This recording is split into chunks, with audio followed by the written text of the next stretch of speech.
Okay, so the next is a short paper come up by Martin Murer, and the title is TorqueScreen, Actuated Flywheels for Ungrounded Kinesthetic Feedback in Handheld Devices. Now, I hope you maybe had a go on the demo yesterday, but I think there will be a live demo happening throughout the talk. So good luck, Martin, on this. Ready to be handed over? Almost. Almost. There's 1 second. I think it's just getting spun up. Yeah. This is the curse of live demos. Just hold in there.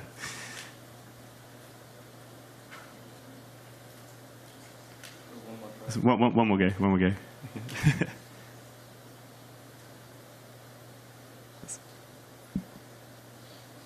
Sorry about it. Yeah. Doesn't matter. Well, I'll hand over. If you'd like to welcome Martin. Yeah. All right. Yeah. Thanks, Pete.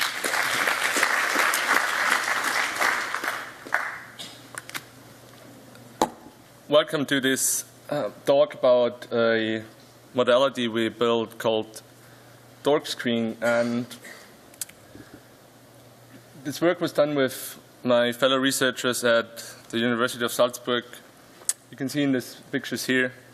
I want to start with the inspiration for that work. And the inspiration, I think most of you might have seen yesterday in the demo session, was a device built by Blanc and colleagues called the Blanc.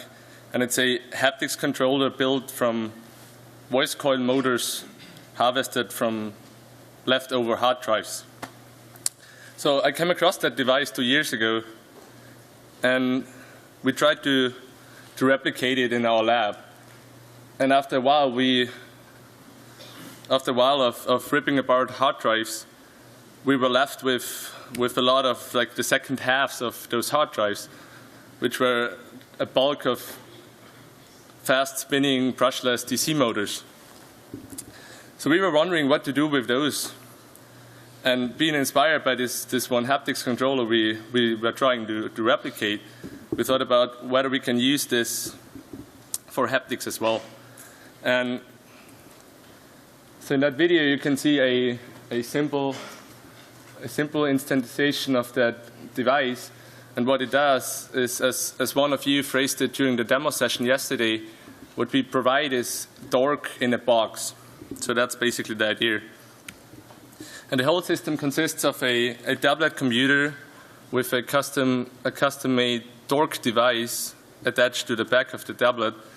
And the construction is pretty simple. So what you see in this picture is the tablet computer on the left side, a brushless DC motor harvested from old hard drives, and a servo motor pivoting a gimbal, the gimbal in which the flywheel is mounted in.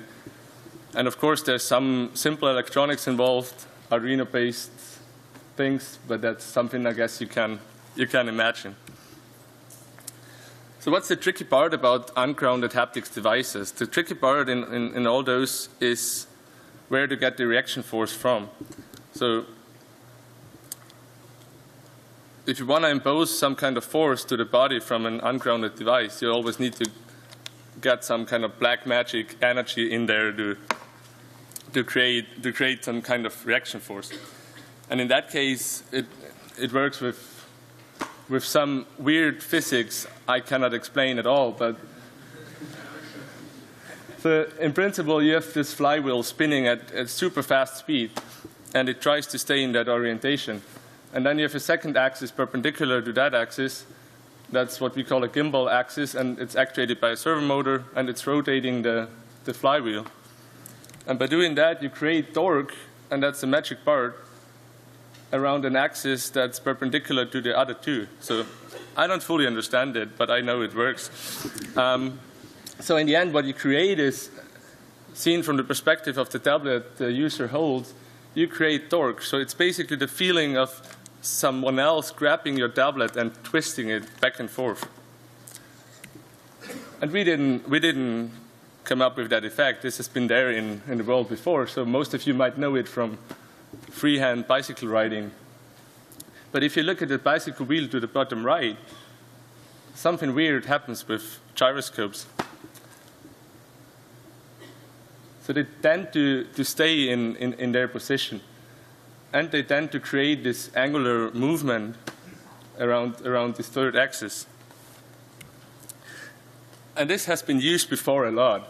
So as you can see, this nice guy from Langley over there, he's explaining a control moment gyroscope. And what a control moment gyroscope is, it's basically the same principle we use here, but the guys from Langley, they use it to change the orientation of a satellite in free space. And that's in principle the same situation we have with ungrounded haptic feedback devices, because they are, from one point of view, they are floating in the free space because they are not grounded to any physical base.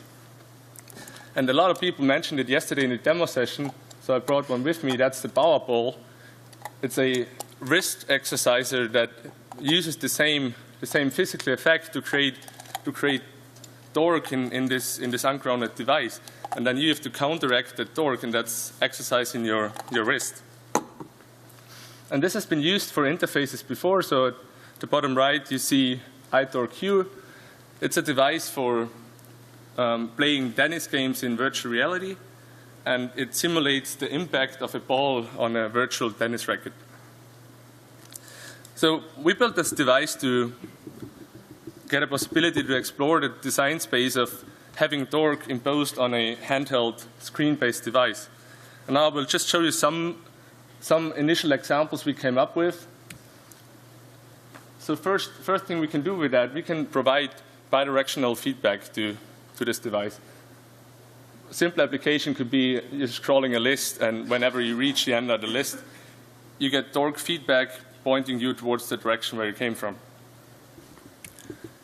Another example, and a lot of people came up with that idea as well yesterday during the demo session, is of course navigation. So using torque on the central computer, we can provide a lot of different directional cues.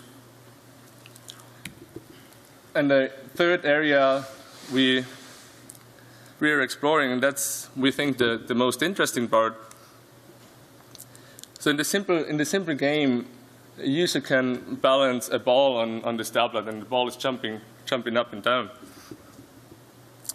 And whenever the ball hits this virtual surface, an according impact is created.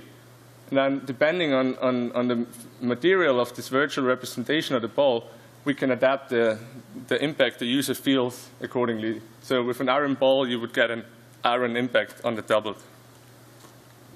So that's just some first things we're exploring.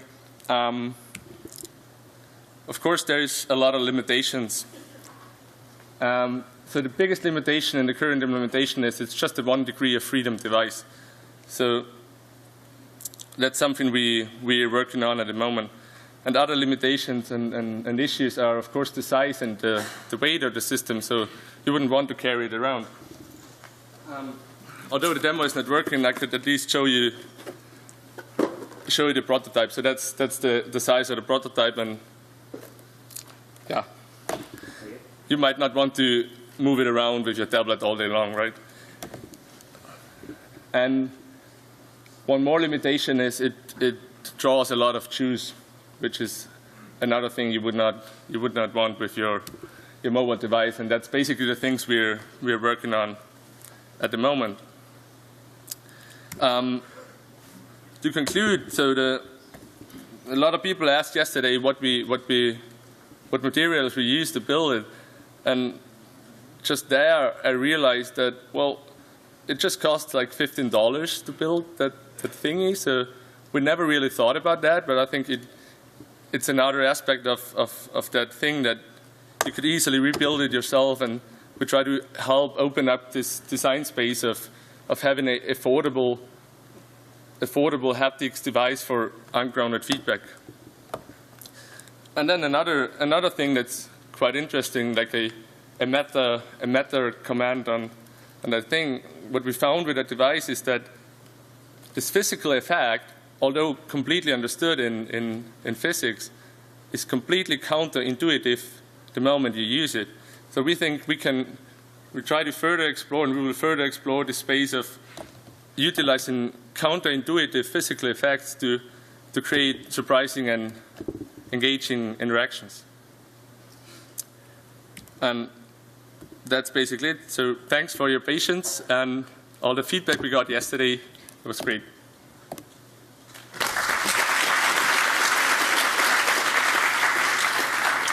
So we've got a bit of time, so any questions would be welcome. No? Okay. I'll start with an easy one, which I guess you must have been asked a lot yesterday. Is how easy do you see it being scalable to have three dimensions of movement? That's a tricky question actually. So in principle the thing is the thing is scalable. So if you look at those control moment gyroscopes they build into satellites, we know from them, well, it's working. Talking about a mobile device, this would make the thing even bigger. So that's always a trade-off between size and the strength and the quality of the effect you can create with it. Yeah, hi, Floyd Muller, RMIT. I really liked in the end that you said that it provides this unintuitive experience, and you want to use that for like surprising effects. Can you tell us a bit more about what kind of surprising effects you have planned? Like, I think I should be honest. I think I should say sex toys is the first thing that I thought. I wonder if they have the same thought. That's me being honest. Yeah, that's a good point. It's actually you're not the first one to point us towards that direction. So maybe we will talk about that in a year at the next TEI conference. I'll be in the demo session. Awesome. I really enjoy, Hiroshi Ishii from MIT. I really enjoy the experience of this field. One problem might be you attach GUI screen, then try to augment something happening in the digital world. But for me, fascinating stuff like a Cirque du Soleil, all the artists, that's amazing kinesthesia, full body kinesthesia.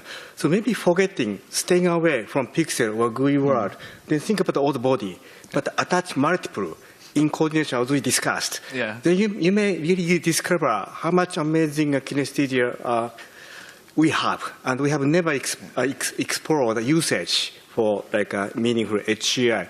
So I think staying away pixel, but extending to the full body, then see artists or martial arts or dancers might be a very interesting direction of embodied interaction. I'm so excited. Thanks for that comment, and I've been thinking about that a lot since you mentioned it yesterday. Good. So I think it's great. So one way to look at it is what I understood from the demo session yesterday is that, well, it's super cheap to build that thing. So yeah. I should just build a ton of them and get it into the hands of puppeteers and artists and a lot of different people and see what they can come up with. Yes. I think you can really wear a bunch. Then you can really vibrate your bone, nervous system, and the muscle. They give a totally different sensation, like in an interstellar spaceship, for example. Yeah. Thanks a lot.